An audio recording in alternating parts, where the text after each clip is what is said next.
हम सब के लिए एक उदाहरण बन गई है।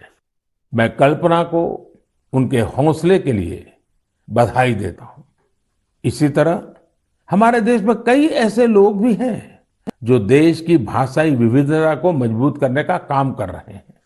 ऐसे ही एक साथी हैं पश्चिम बंगाल में पुरुलिया के श्रीपति टूडू जी।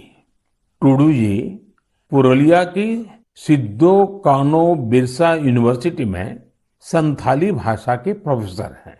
उन्होंने संथाली समाज के लिए उनकी अपनी ओल चिकी लिपि में देश के संविधान की कॉपी तैयार की है। श्रीपति टूडू जी कहते हैं कि हमारा संविधान हमारे देश के हर एक नागरिक को उनके अधिकार और कर्तव्य का बोध कराता है। इसलिए प्रत्येक नागरिक को इससे परिचित होना जरूरी है। इसलिए उन्होंने संथाली समाज के लिए उनकी अपनी लिपि में संविधान की कॉपी तैयार करके भेंट सौगात के रूप में दी है। मैं श्रीपति जी की सोच और उनके प्रयासों की सराहना करता हूँ। ये एक भारत श्रेष्ठ भारत की भावना का जीवंत उदाहरण है। इस भावना को आगे बढ़ाने वाले ऐसे बहुत से प्रयासों के बारे में आपको एक भारत श्रेष्ठ भारत की वेबसाइट पर भी जानकारी मिलेगी। यहाँ आपको खान पान, कला, संस्कृति, पर्यटन समेत ऐसे कई विषयों पर एक्टिविटीज के बारे में पता चलेगा। आप इन एक्टिविटीज में हिस्सा भी ले सकते हैं। इससे आपको अपने देश के बारे में जानकारी भी मिलेगी और आप देश की विविधता को महसूस भी करेंगे। मेरे प्यारे देशवासियों, इस समय हमारे देश में उत्तराखंड के 4 धाम की पवित्र यात्रा चल रही है। 4 धाम और खासकर केदारनाथ में हर दिन हजारों की संख्या में श्रद्धालु वहां पहुंच रहे हैं। लोग अपनी 4 धाम यात्रा के सुखद अनुभव शेयर कर रहे हैं।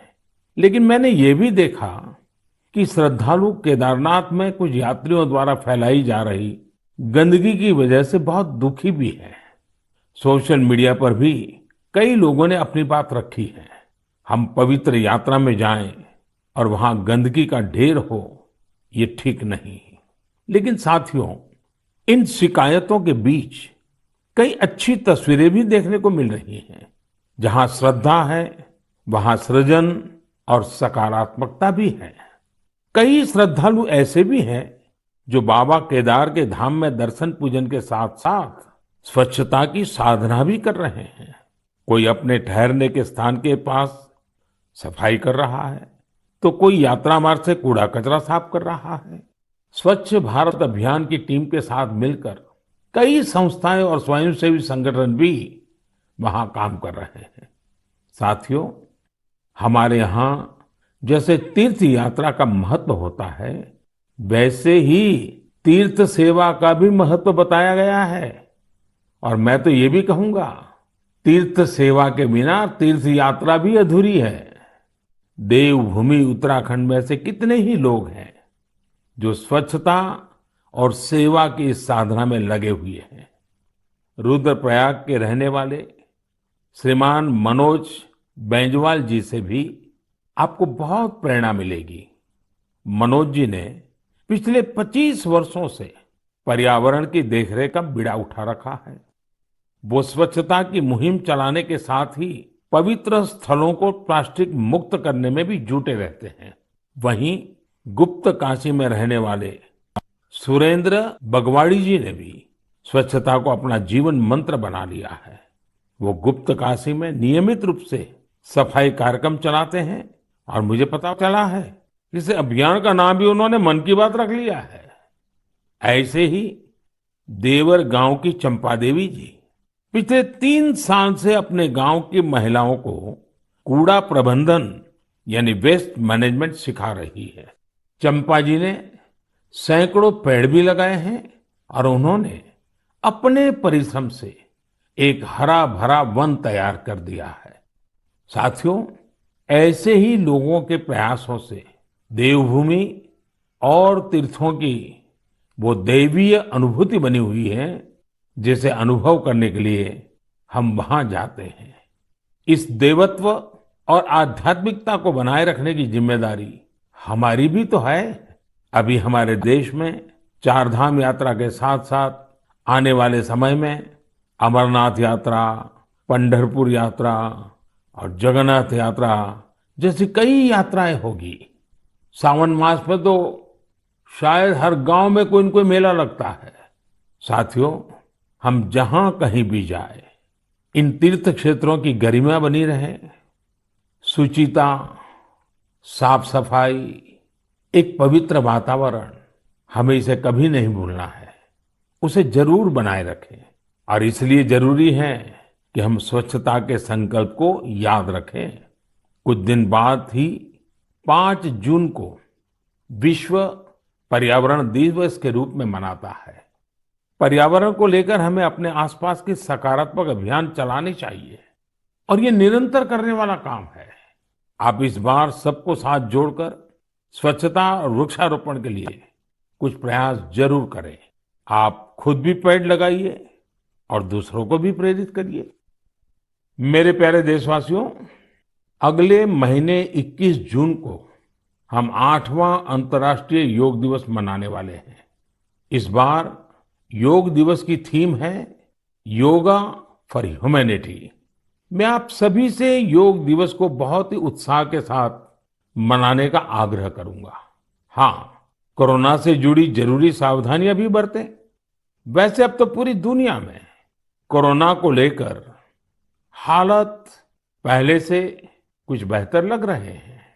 अधिक से अधिक वैक्सीनेशन कवरेज की वजह से अब लोग पहले से कहीं ज्यादा बाहर भी निकल रहे हैं। इसलिए पूरी दुनिया में योग दिवस को लेकर काफी तैयारियां भी देखने को मिल रही हैं।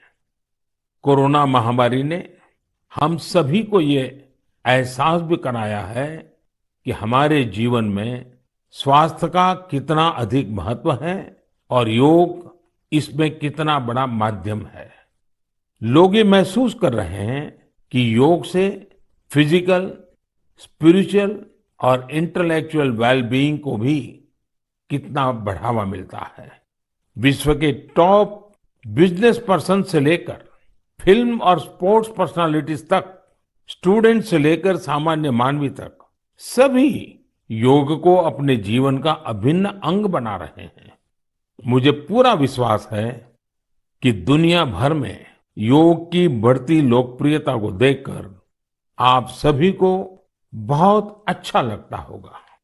साथियों, इस बार देश विदेश में योग दिवस पर होने वाले कुछ बेहद इनोवेटिव उदाहरणों के बारे में मुझे जानकारी मिली है। इन्हीं में से एक है गार्डियन रिंग। एक बड़ा ही यूनिक प्रोग्राम होगा। इसमें मूवमेंट ऑफ सन को सेलिब्रेट किया जाएगा।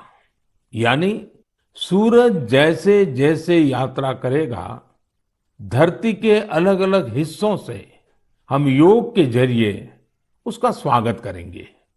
अलग अलग देशों में इंडियन मिशंस वहां के लोकल टाइम के मुताबिक सूर्योदय के समय योग कार्यक्रम आयोजित करेंगे। एक देश के बाद दूसरे देश से कार्यक्रम शुरू होगा। पूरब से पश्चिम तक निरंतर यात्रा चलती रहेगी। फिर ऐसे ही ये आगे बढ़ता रहेगा। इन कार्यक्रमों की स्ट्रीमिंग भी इसी तरह एक के बाद एक जुड़ती जाएगी। यानी ये एक तरह का रिले योगा स्ट्रीमिंग इवेंट होगा। आप भी इसे जरूर देखिएगा। साथियों, हमारे देश में इस बार अमृत महोत्सव को ध्यान में रखते हुए